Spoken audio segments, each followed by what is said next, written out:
Doncs avui l'Argentina de Leo Messi s'ho jugava absolutament tota una carta, partit a caixa o faixa davant de la Polònia de Robert Lewandowski, i tot i que el partit ha començat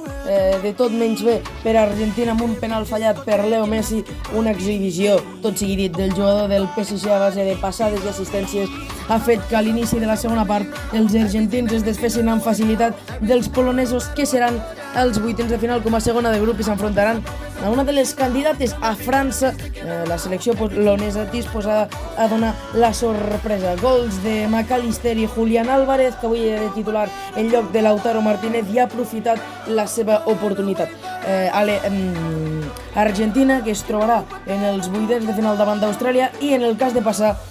jugaria davant de la campiona de l'eliminatòria entre